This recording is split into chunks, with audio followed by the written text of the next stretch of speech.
मसीह यीशु के पाक फ़तहमंद जलाली बाबरकत नाम में आप सबको सलाम।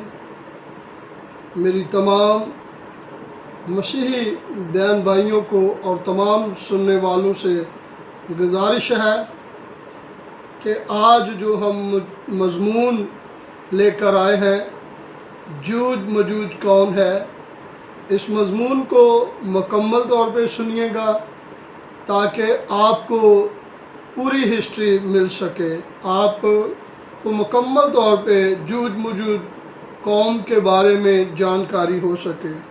हम खुदा के ज़िंदा पाक कलाम में से पढ़ेंगे हिजकिय्येल 28 बाब और उसकी पहली आयत से चंद आयात को खुदा के ज़िंदा पाक कलाम में से तलावत करेंगे।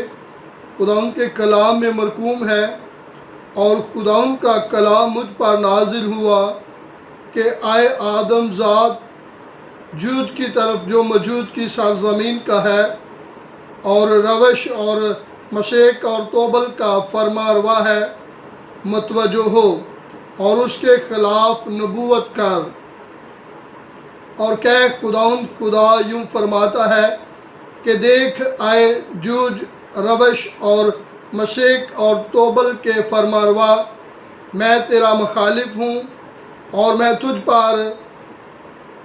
तुझे फेर दूँगा और तेरे जबड़ों में अनकड़े डालकर तुझे और तेरे तमाम लश्कर और घोड़ों और सवारों को जो सब के सब मसल्ला लश्कर है, जो भेड़ियाँ और सिपरें लिए हैं और सब के सब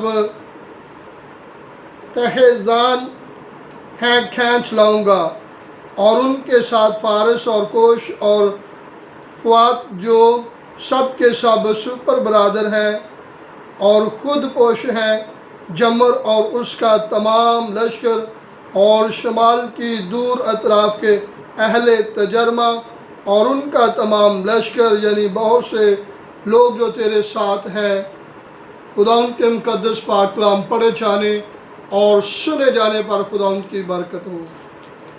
हम आज कलाम अक़दस के वसीला से सीखेंगे कि जूज मजूज कौन है।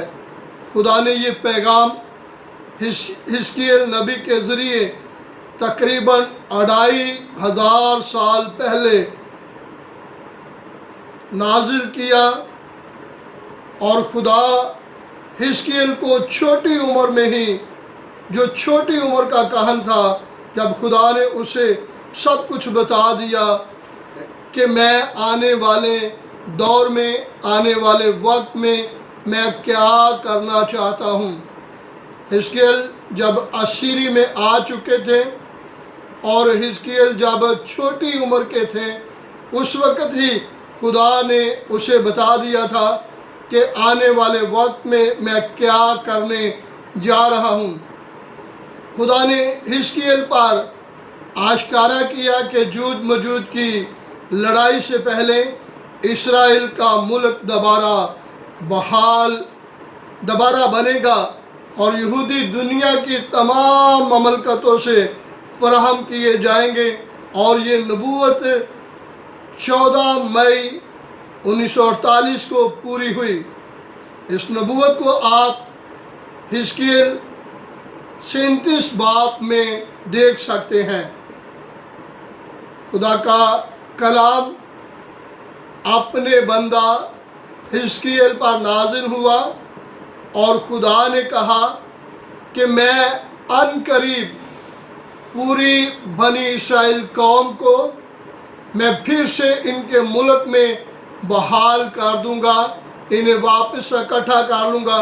और अगर आप इस कलाम की स्टडी करना चाहते हैं तो आपको हिजकिय्येल 37 बाब को जब पढ़ेंगे तो आपको इल्म हो जाएगा कि खुदा ने किस कदर और किन ज़राओं के ज़रिए से खुदा ने बनी इस्राएल को वापस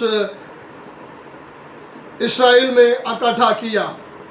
और कलाम के ज़रिए हमें पता चलता है गोया इस्राएल जब से वजूद में आया है, उस वक़्त से लेकर आबाद होने तक, यानी कि अब तक اس بنی اسرائیل قوم جو ہے وہ امن کے ساتھ نہیں رہ پائی، اور مختلف اوقات میں وہ عرب ممالک کے ساتھ جنگیں کرتے رہے اور ان پر حملہ ہوتا رہا۔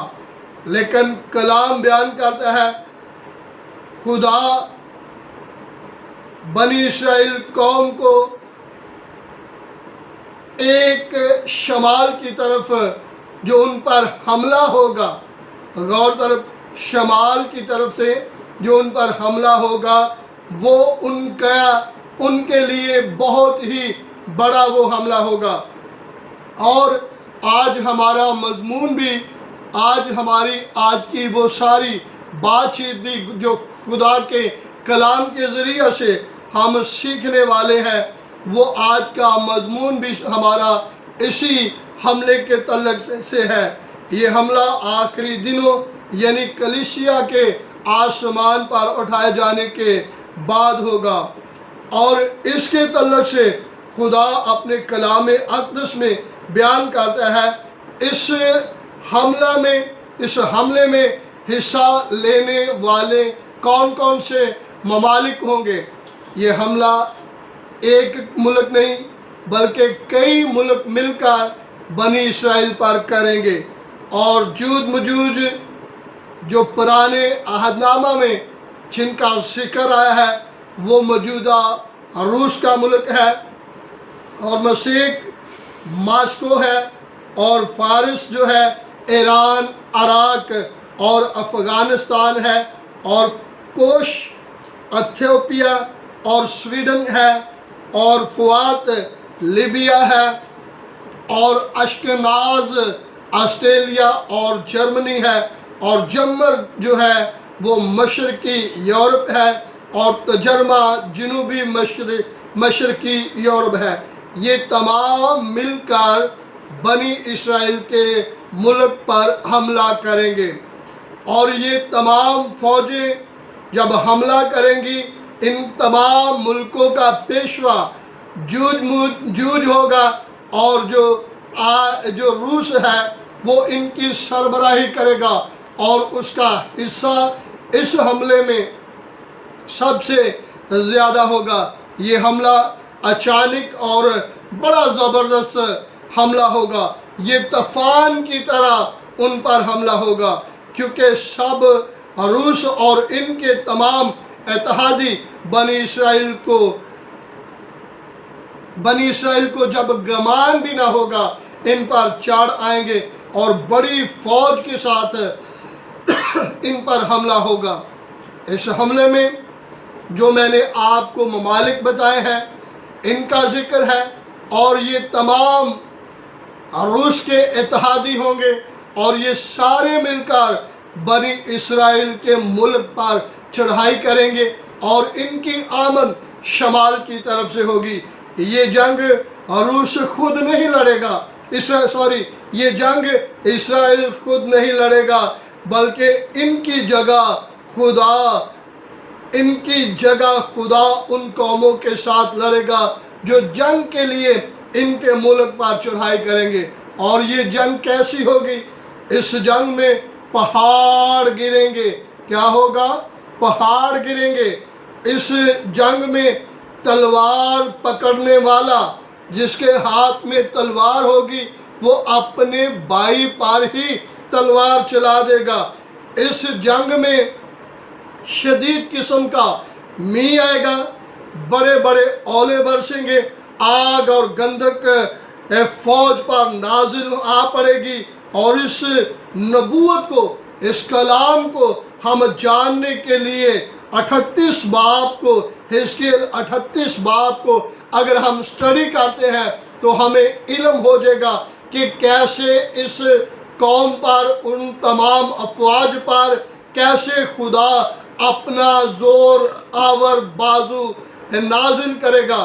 اور یہ جنگ جو ہے ہم نے پڑھ لیا ہے کہ یہ جنگ پہاڑ ان پر گریں گے، یہ جنگ آگ ان پر گرے گی، اور اس جنگ میں گندھک آگ گرے گی، اور اس جنگ میں می برسے گا، اور بڑے بڑے اولے گریں گے، اور وہ تمام کی تمام فوجیں جو ہیں रूस और उसके तमाम इत्तेहादी फौजें जो हैं इस जंग में मारे जाएंगे। इस जंग में बनी इसराइल का सिर्फ ये किरदार होगा कि ये तमाम उन फौजियों की लाशों को, उनकी डेड बॉडी को 7 माह तक ये जमीयत मौजूद की ज़मीन पर वहाँ वो एक वादी बनाएंगे, उनके लिए गोरस्तान बनाएंगे और वहाँ दफन किया जाएगा।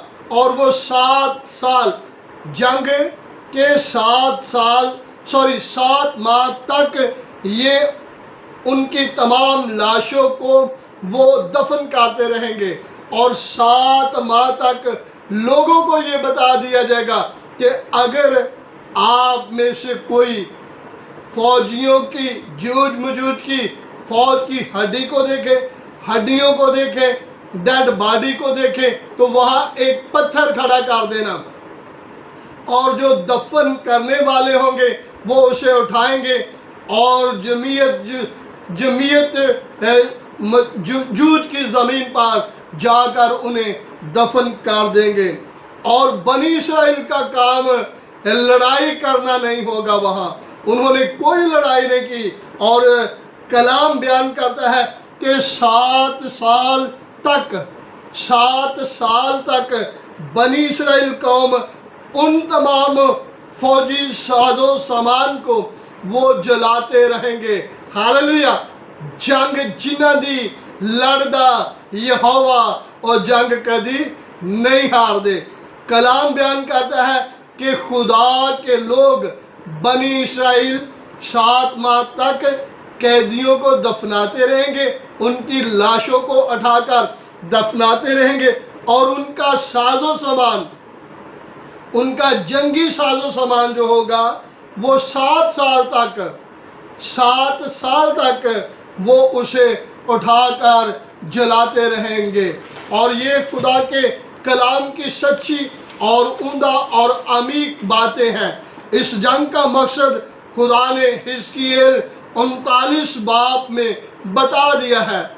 इस जंग का मकसद जो मैं आपको बताता जाऊं, आप हिजकियेल 37 बाब, आप हिजकियेल 38 बाब, आप हिजकियेल 39 बाब को जब आपने जूझ वजूद के बारे में पढ़ना है, इन नबूवतों को जानना है, तो इन तमाम 3 अबवाब को लाजमी आपने स्टडी करना है।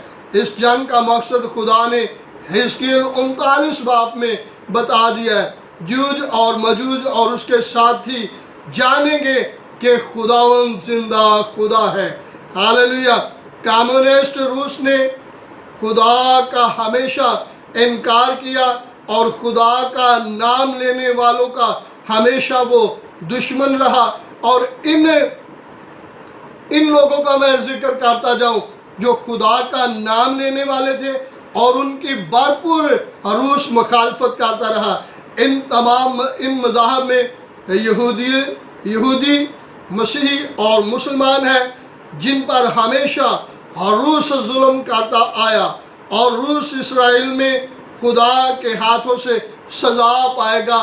किस बात की सज़ा पाएगा? क्योंकि खुदा का नाम लेने वालों, खुदा के आगे झुकने वालों का ये मुखालिफ था, ये कम्युनिस्ट था, खुदा का अनकारी था, खुदा के सामने ये सजदा करने वाला नहीं था। और जो लोग खुदा को अपना मालिक हकीकी जानते थे, तस्लीम करते थे, ये उनका मुखालिफ रहा है। और खुदा इस वजह से बनी इसराइल को कहता है कि तुम नहीं ये जंग लड़ोगे, ये जंग मैं लड़ूंगा। और आपने सुन लिया है कि खुदा ने कैसे ये जंग लड़ी है और खुदा अपने मुकद्दस नाम को इसराइल में ज़ाहिर करेगा। लोग अब जो मौजूदा इसराइल है वो उसी तरह है जैसे अमेरिका या यूरोप में क्रिश्चियन नामी क्रिश्चियन है। और अब भी इसराइल में जो यहूदी है वो नामी यहूदी है, لیکن خدا انہیں بتائے گا کہ میں تمہارے آباء و اجداد کو ملک مصر کی غلامی سے نکال کر لایا تھا، میں تمہارے ساتھ ساتھ رہا، میں نے پانی کو دیوار کی طرح کھڑا کر دیا اور میں نے بیچ سے تمہارے آباء و اجداد کو گزارا، میں 40 سال تک بیابان میں تمہارے باپ دادا کے ساتھ ساتھ رہا اور میں بیابان میں ان کے لیے بڑے بڑے کام کرتا رہا۔ ان باتوں کے لیے خدا بنی اسرائیل کی آنکھوں کو کھولے گا کہ جیسا میں کل تمہارے آباء و اجداد کے ساتھ تھا، ایسا ہی آج میں تمہارے ساتھ ہوں۔ خداوند اس کلام کے وسیلہ سے ہمیں برکت دے، کیونکہ کلام واضح طور پہ بیان کرتا ہے کہ خدا اپنے لوگوں کی خود جنگ لڑتا ہے۔ خداوند آپ کو برکت دے۔ God bless you.